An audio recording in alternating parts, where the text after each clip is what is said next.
our gift to you, the Christmas edition of our program. No guests, no books, just Noel. Let's talk about it on Steve Brown, etc. He's an old white guy, an author, broadcaster, and seminary professor who's sick of religion. And he's brought friends. Please welcome Steve Brown, etc. And we are so glad you're here. Merry Christmas and etc. I'm Steve, the aforementioned old white guy. Our favorite mega church pastor, Zach Van Dyke, is here. He's got 6 kids. Santa's lucky not to get a hernia hauling the presents to Zach's house. Yeah. Well, things exciting in your... What is that? It's my Mickey Mouse tree. It's all Mickey Mouse, Steve, just for you. Oh, it makes me feel so warm and Christmassy all over. Look like a ventriloquist with that tree. Matthew Porter's with us. He's our executive producer. This week, Matthew was surprised to learn you're not allowed to sit on Santa's lap at the mall anymore. Yeah. What? Because of COVID? Well, their exact words are, you aren't allowed to sit on Santa Claus' lap anymore because you are 45 years old. It's like, oh, well, okay, excuse me. And then they said, let's face it, you weigh at least as much as Santa Claus. And that part I thought was too far. That's not necessary. Did you tell them that you identified as a child? Yeah, listen, how else am I going to get a motorcycle? This is my last shot. Do what you can.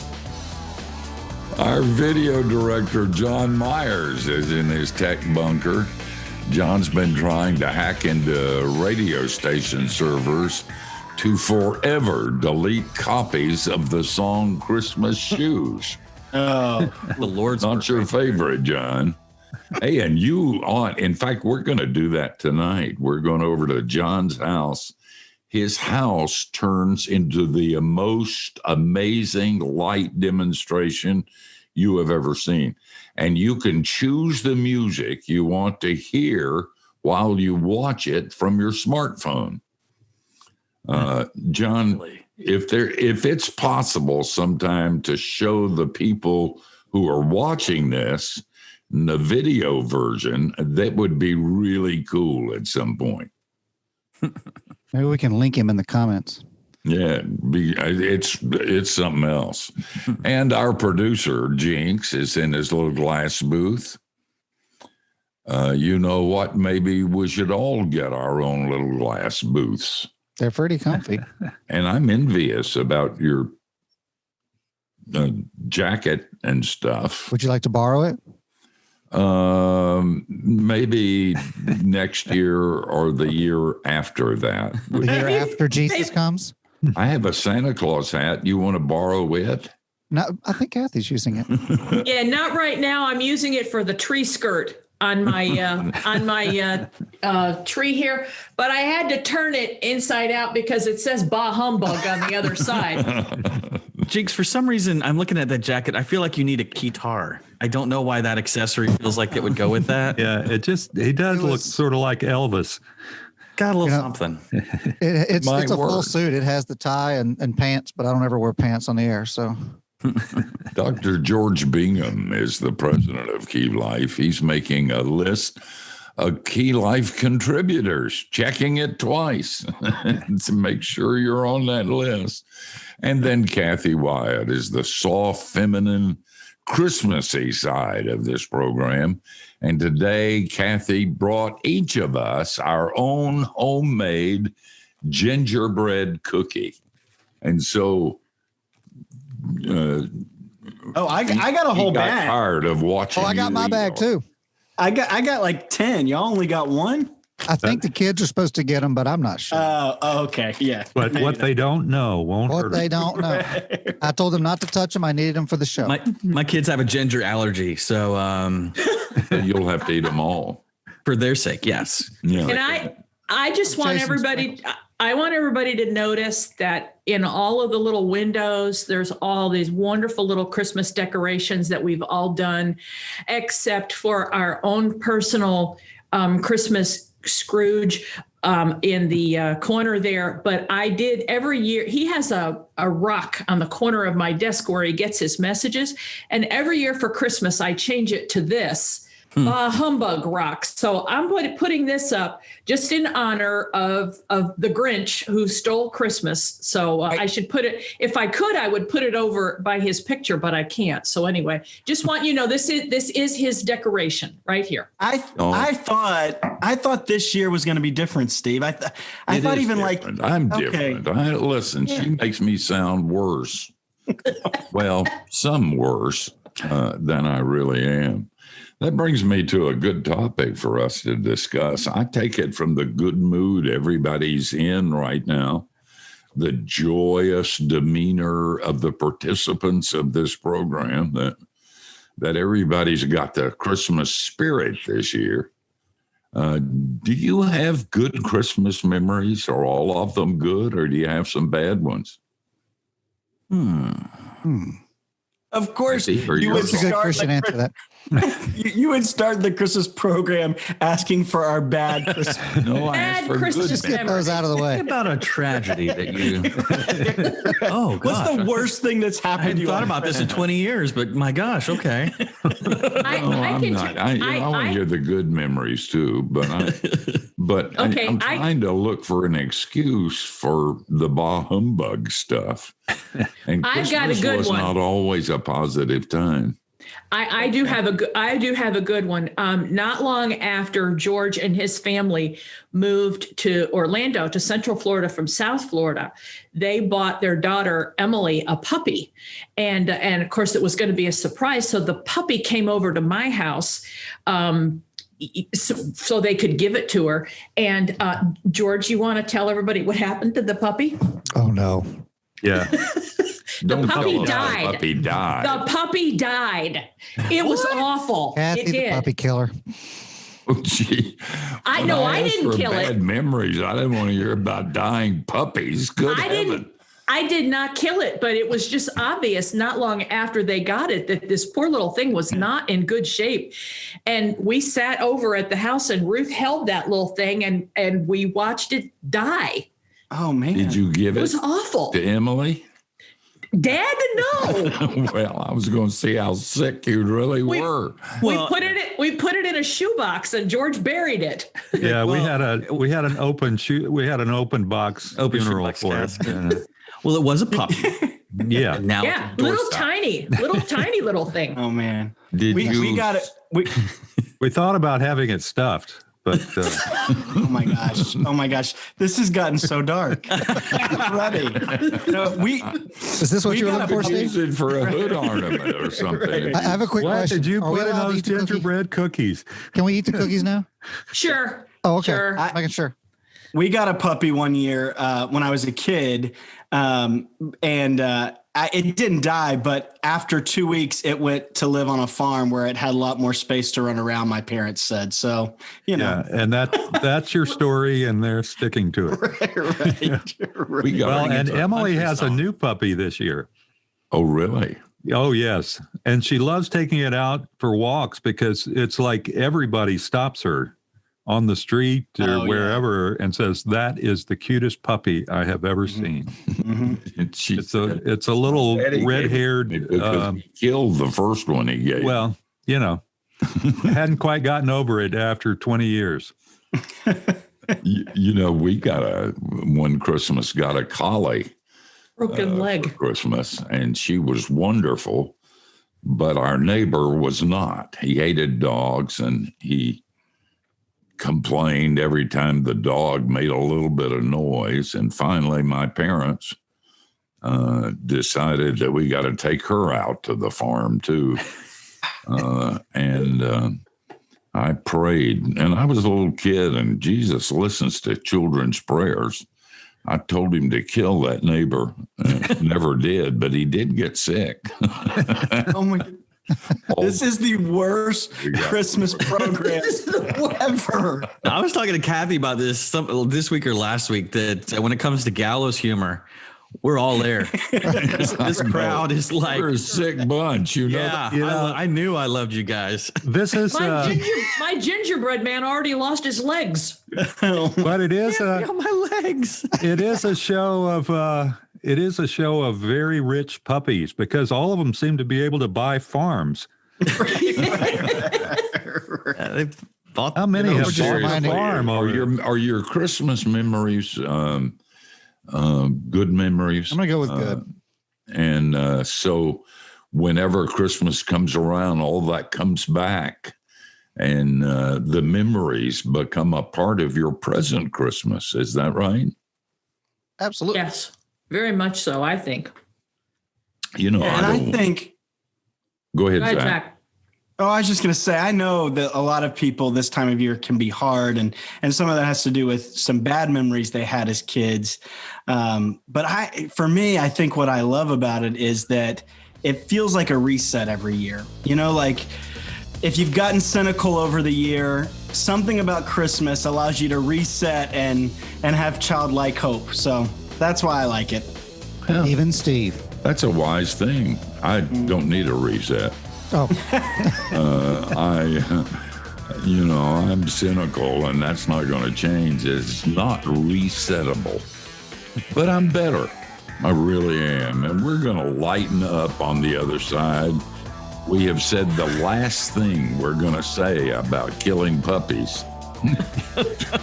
Can't take any more of this. Guys, don't go anywhere. If I were you, I probably would, but stay around for Christmas stuff. Bring your kittens.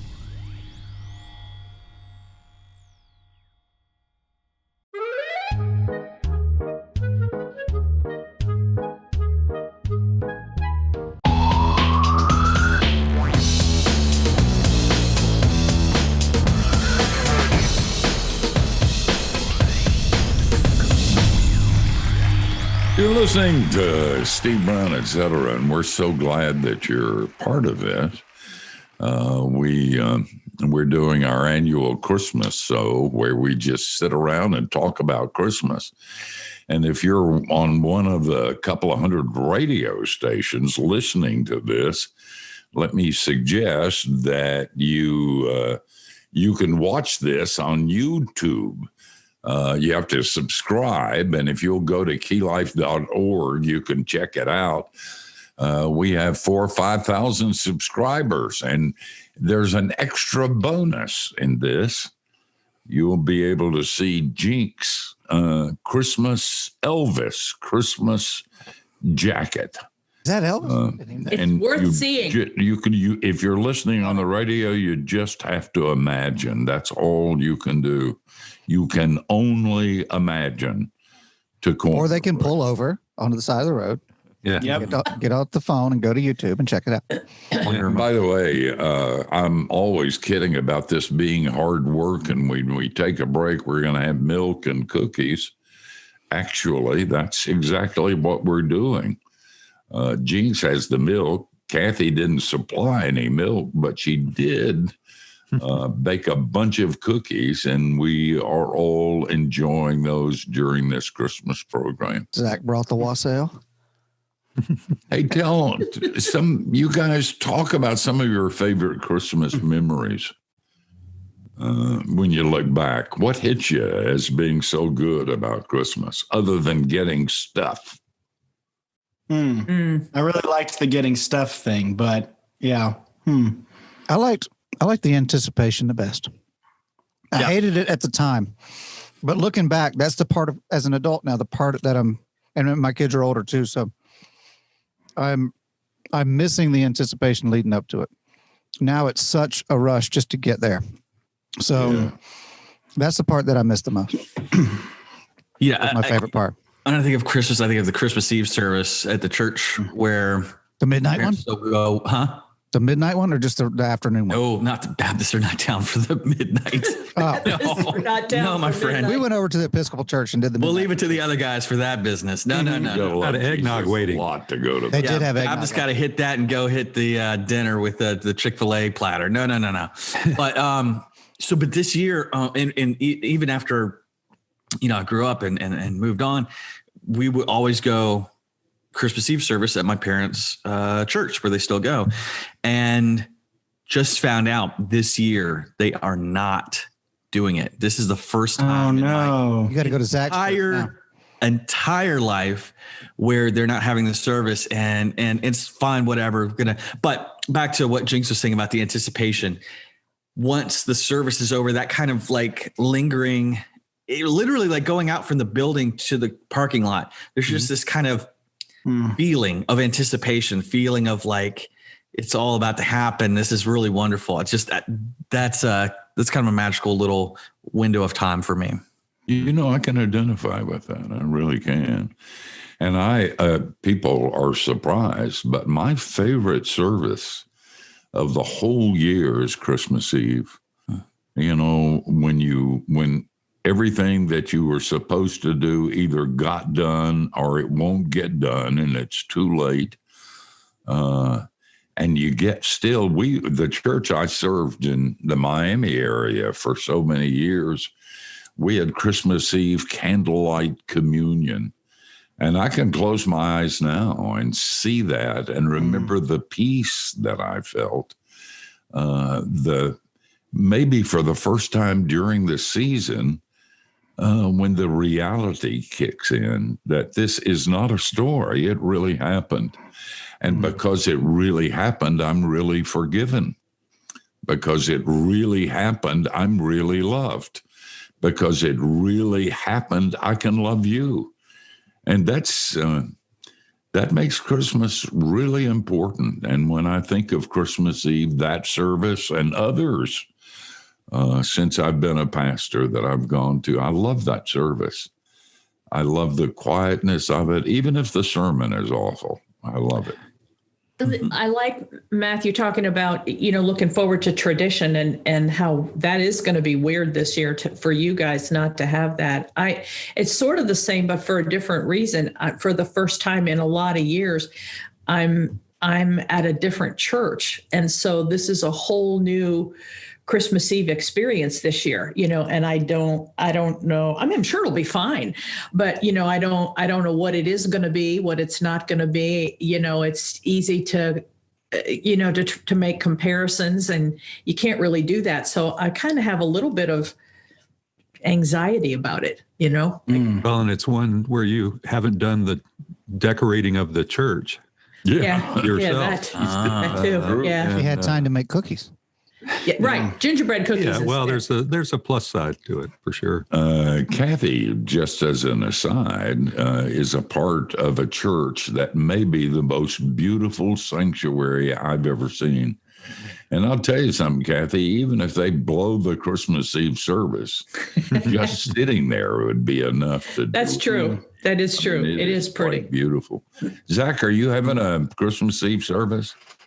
We are. We're there's a performing arts center in our city that created an outdoor venue, and we're going to do our service outdoors in the heart of our city downtown, and I can't wait. I'm really glad to hear you say that you love the Christmas Eve service, even if the sermon stinks, because I love the Christmas Eve service too. But now that I'm like the preacher, I feel so much pressure on that sermon. And it's like the simplest sermon, and people are the happy, like they come in usually happy. They want to hear about baby Jesus, a new way to say it. I'm in the middle of writing it right now, so I'm a little anxious, but I'm reminded people don't care what I say. They just want to see the candles and hear about Jesus and sing the Christmas carols, and it'll all be good. It's awesome. Do you, what are you going to do if it rains? Well, you're going to have ponchos.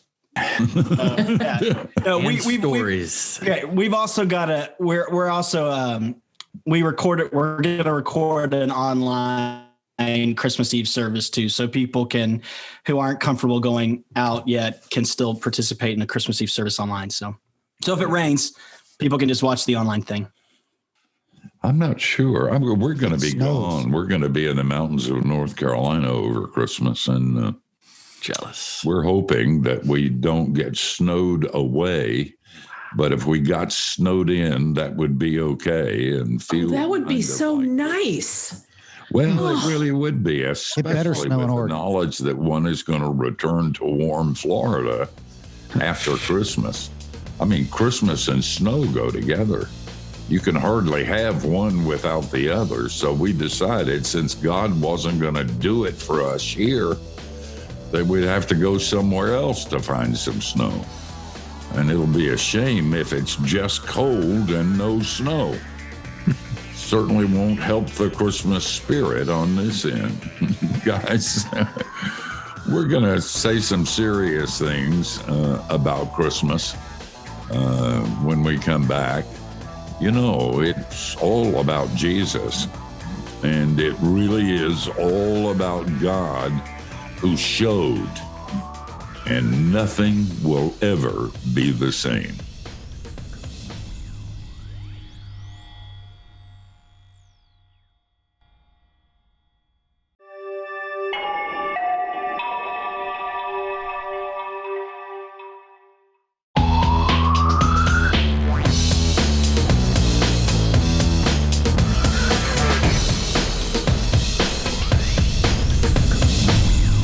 Hey, Merry Christmas and all. And don't believe what Kathy says about me. I mean, how could somebody who looks like Santa Claus be a Scrooge? It just doesn't go together. I am warm and fuzzy and sweet, and I get the Christmas spirit. I find myself dancing when there's no music.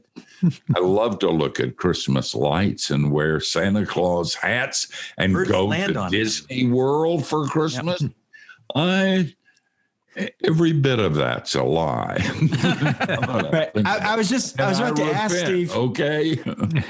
Since Zach, go I ahead. was just going to ask you. Let me ask you first. Since my kids are so disappointed that we don't get to go see Santa this year, I thought maybe I could just bring them by the office and you could put on a hat and a red coat and let them sit on your Borrow my lap. coat?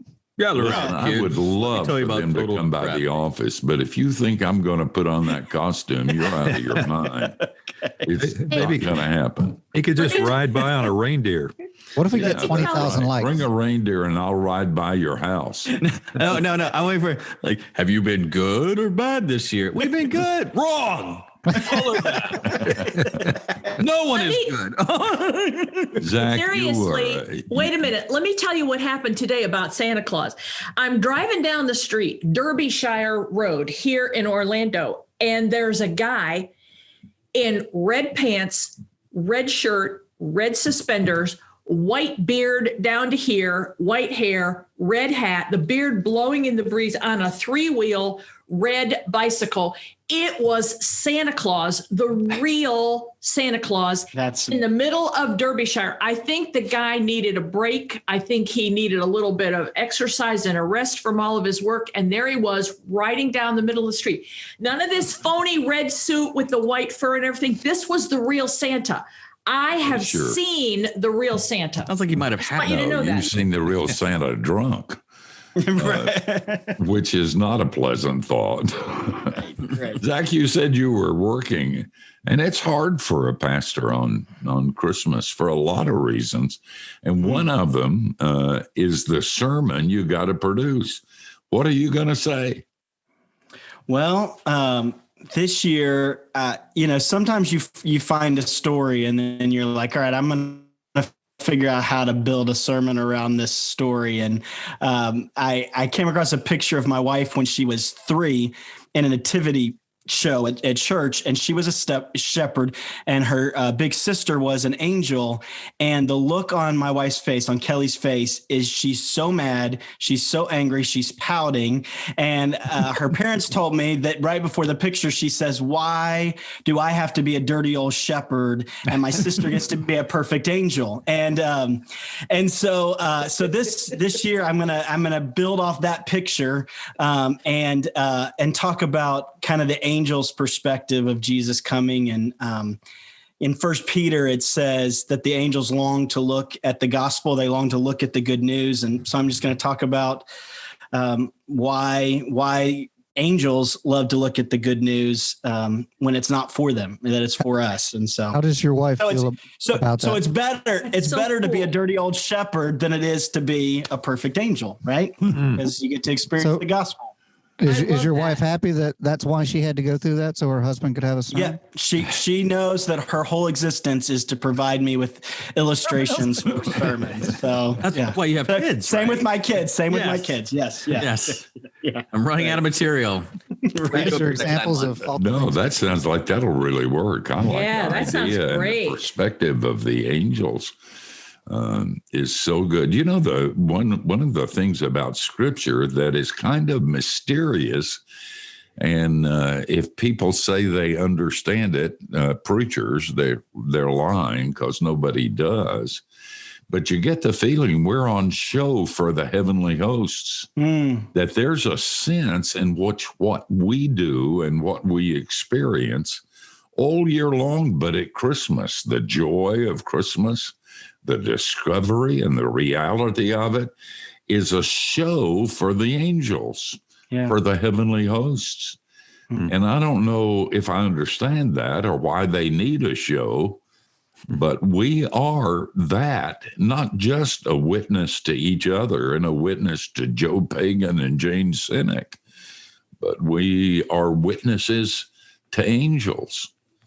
So I might, I'm going to be in North Carolina, but if I were here, I'd come over just to hear your sermon and get wet in the rain. Yeah, I was hoping to my Christmas. Right. I was hoping you would keep riffing though, so that I can just write down what you're saying and then Keep taking notes. figure out the rest of the sermon. So yeah, I'm excited about it seems like we go to so much trouble to, or look forward to, I should say, singing the same Christmas carols, decorating the same way, bringing out the favorite ornaments that we've used year after year and getting together for the same traditions. Why can't you just use the same sermon every year?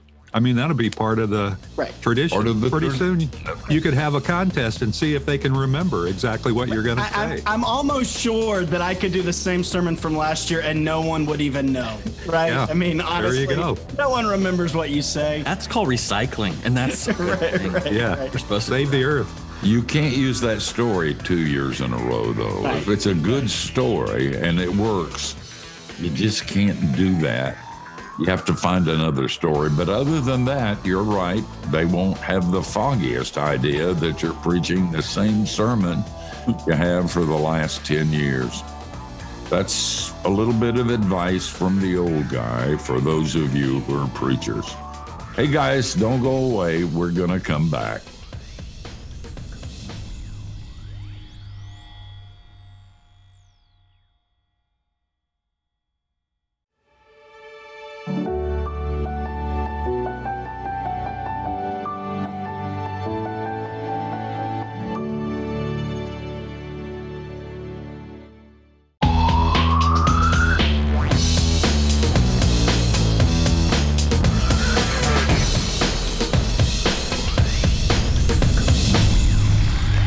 Hey, we're glad you're sitting around with us, hanging out with us on this Christmas program.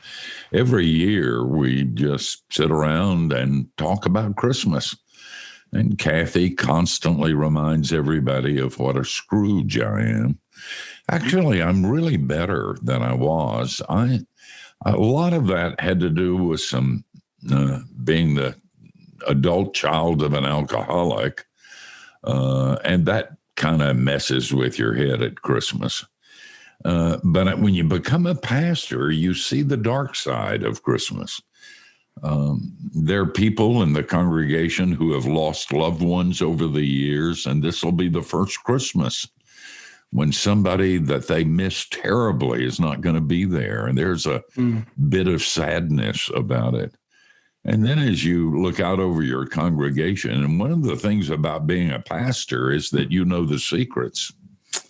You know the dark places, you know the broken hearts, and you know that when everybody's singing the carols, there are some in the congregation, and you could point them out, who are crying.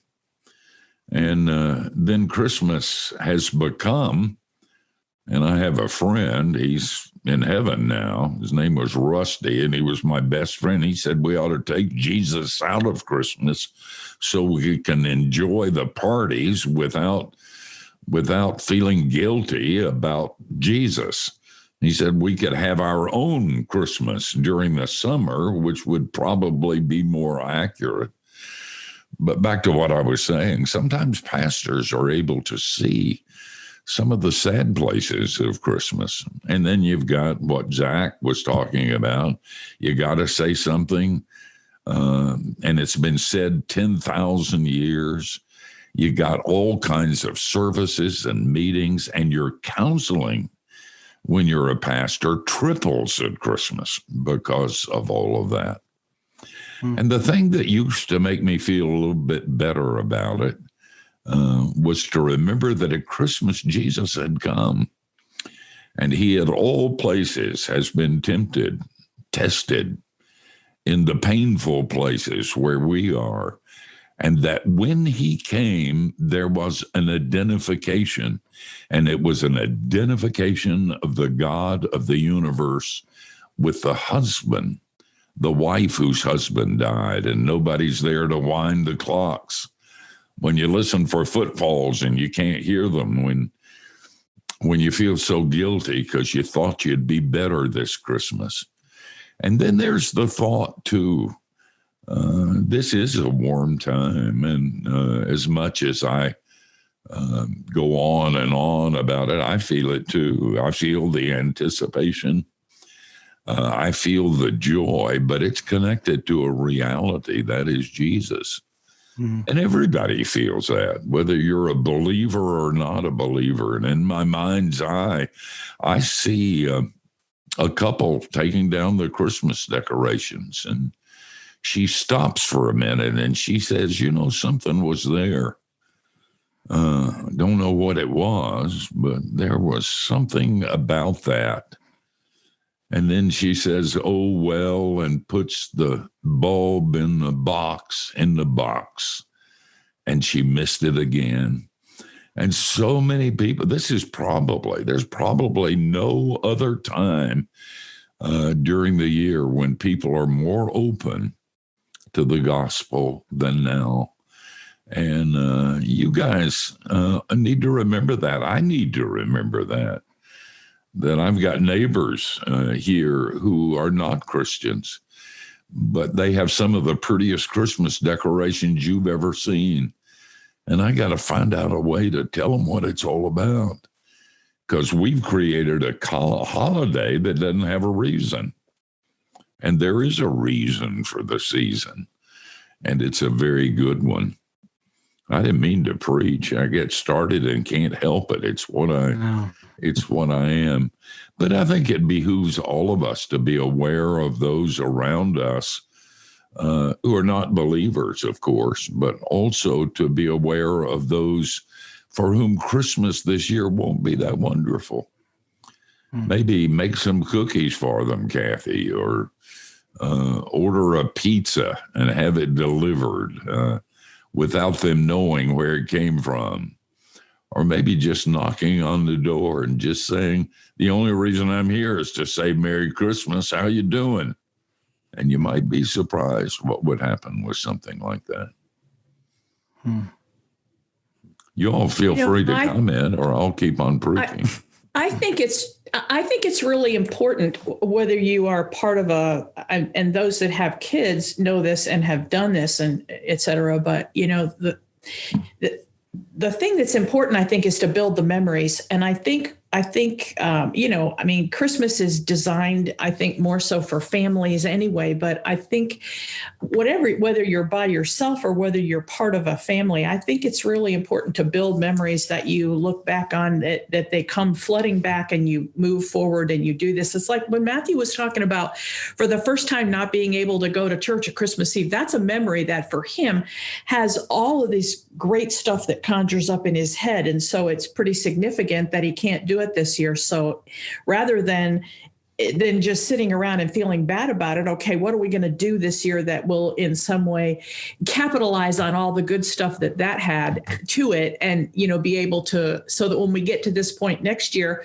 if we can't do that same thing again, we still have something new, whatever. I think the building of memories is just really important. And I think for people like me who are by themselves, I think it's very easy to let that go. And it becomes, you talk about the dark place that Christmas becomes. I think it's very easy for that to become that, because you don't have that to look at. You don't look back on that. And there's really not any reason for that, because you can do that. You can build memories without, in other ways.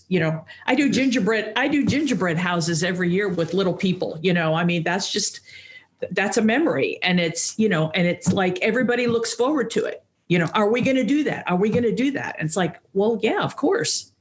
And it just makes a difference. A few Christmases Kathy ago, made us all ginger cookies, and she said she had never done that before. And I said, don't tell me that. Of course you have. And then I find out, instead of cookies, she builds a house. And little people come over to her house, and they help her build.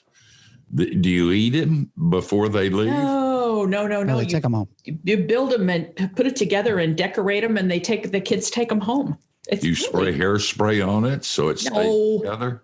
No. Well, I just was looking for what went behind the scenes of this kind of memory. It's all up front, right there. By the way, Kathy, what you said was profound. It really was. And we're going to back out for a little bit. When we come back, we're going to each tell our fondest memory of Christmas, the thing that makes Christmas when we think about it. When you go through a pandemic, a divisive election, the fear of getting COVID and dying, maybe all you got this Christmas is memories. And believe it or not, that's probably enough. Guys, we're going to eat our ginger cookie and rest up, because this is hard work, but we're coming back.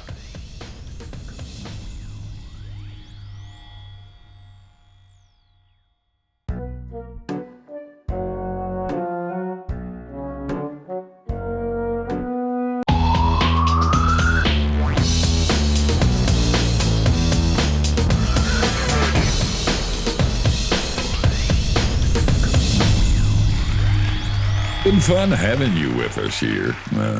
We're going to talk about, George, tell us about your favorite memory. Well, I started going to your church over 40 years ago. Wow. And one of my favorite memories is you reading the Christmas story. Yes. Mine too. Yeah. Do it. All right. We're done. All right, guys, we're going to do something religious here. And I'm going to read from Luke. And there's so much of it in both Matthew and Luke. I can't read all of it, but I can read some of it.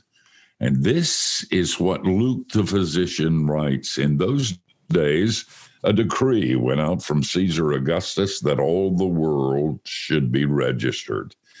This was the first registration when Quirinius was governor of Syria, and all went to be registered, each to his own town. And Joseph also went up from Galilee, from the town of Nazareth to Judea, to the city of David, which is called Bethlehem, because he was of the house and lineage of David, to be registered with Mary, his betrothed, who was with child. And while they were there, the time came for her to give birth, and she gave birth to her firstborn son, and wrapped him in swaddling clothes, and laid him in a manger. And in the same region, there were shepherds in the field, keeping watch over their flock by night. And an angel of the Lord appeared to them, and the glory of the Lord shone around them.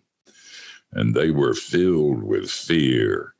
And the angel said to them, "Fear not, for behold, I bring you good tidings of great joy, which will be for all the people.